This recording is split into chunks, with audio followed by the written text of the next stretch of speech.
Hello, and welcome back to the Internalize podcast. For the first time in a long time, I think it's been at least a couple of months. It's 16th October right now, and I think the last time I posted a podcast episode, or I don't know, last time I recorded a podcast episode was sometime in August.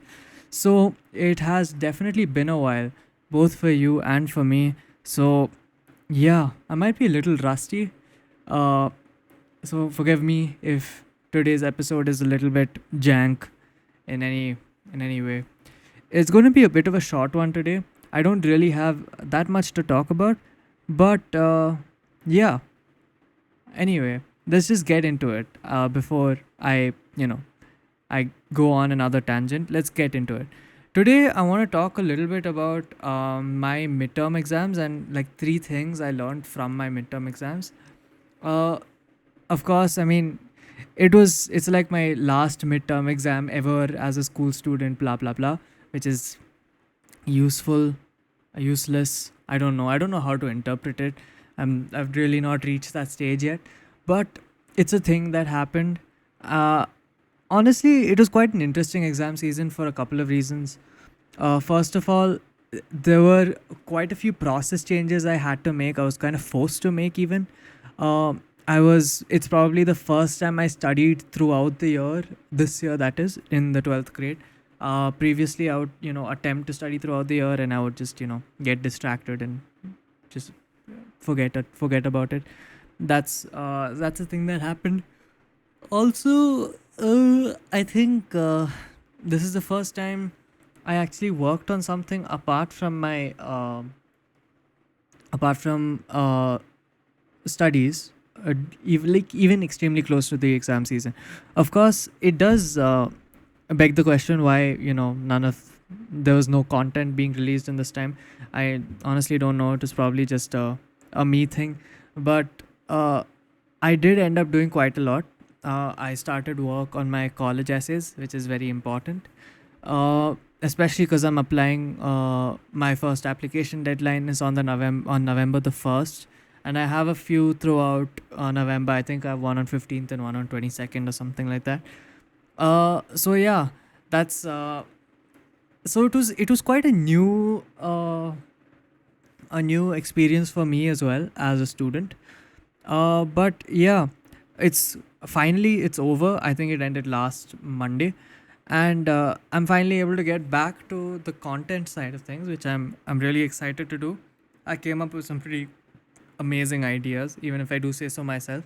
I got into video essays during my exams, which is quite weird to say. I feel like people like me who are terminally online uh, tend to be into video essays by default. I don't think I was, but anyway, that's again, I digress. My point is, I'm getting back into this content groove. I'm working on some music stuff, producing some music, producing a cover right now, and yeah, I'm really excited to get back to things. Uh, Unfortunately, my days are still filled with a lot of work. I have college prep and other extracurricular things, but at least I don't have to think about academics for like the next 2 months at least.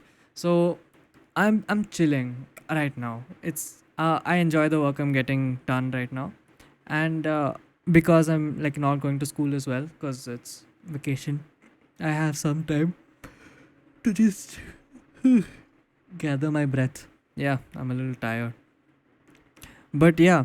Anyway, uh, but yeah, it was quite a weird exam season for me. I wasn't exactly as prepared as I usually am, or at least I didn't feel as prepared as I usually feel. Uh, Generally, I'm very stubborn about how I prepare for my exams, what all I end up doing, that kind of thing. But this year, I was sort of forced to do something different, and yeah, I ended up feeling not very prepared, and that was especially stressful considering I had a ton of really important college work stuff going on. But in the end, I think I did much better than I expected to do. So I think that's a good sign. And yeah, that's pretty good. Anyway, introductions aside, I want to talk about three things I learned from this particular midterm exam season. First of all, I think something important, all of us are students. By us I mean students. All of us students have to or would benefit uh, from realizing is that most of the time ideas are much more important than specifics. Students, especially especially people especially people in the national boards, we tend to get quite I guess I actually don't know if it's limited to the national boards, but I know we tend to get quite overly caught up in the specifics, the exact numbers, every single point in every single list that's there in every single chapter in every book.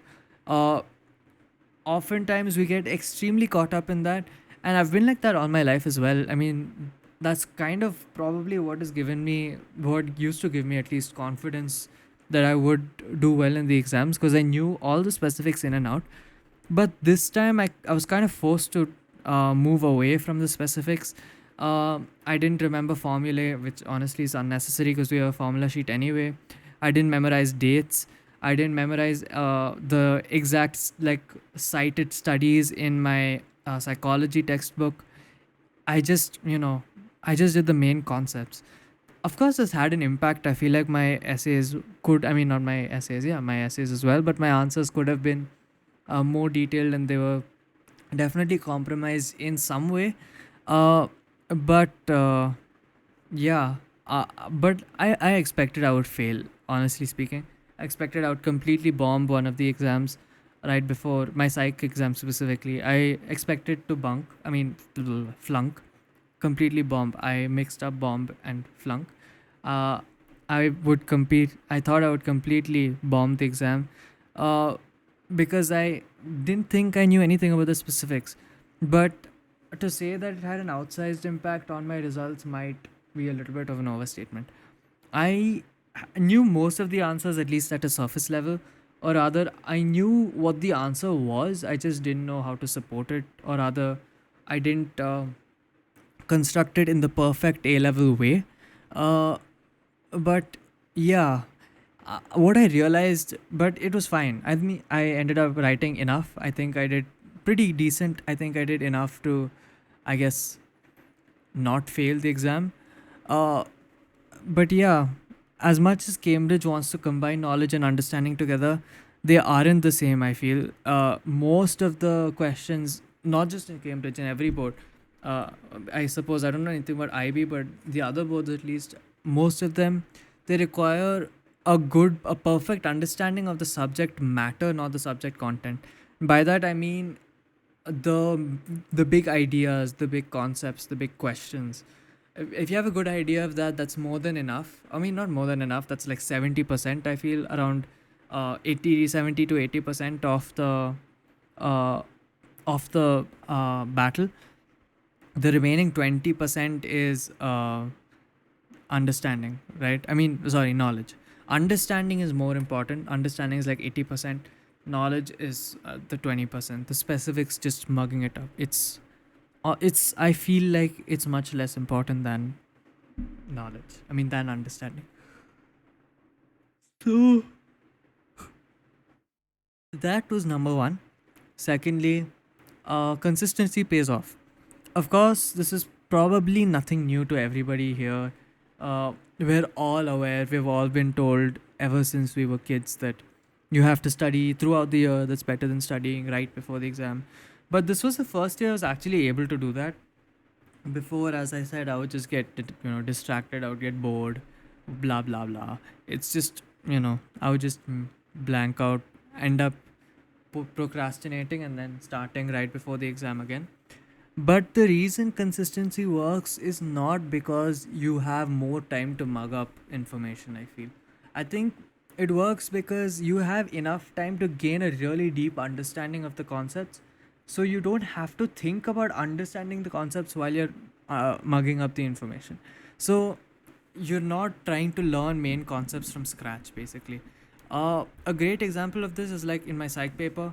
Uh, I did really well in the schizophrenia portion, but I did relatively less well in impulse control. because impulse control I ended up studying right before the exam, while schizophrenia I've been working on legitimately since June. Even though schizophrenia is much longer and much harder, and I think every level psych student will agree with me, uh, I ended up doing significantly better in it.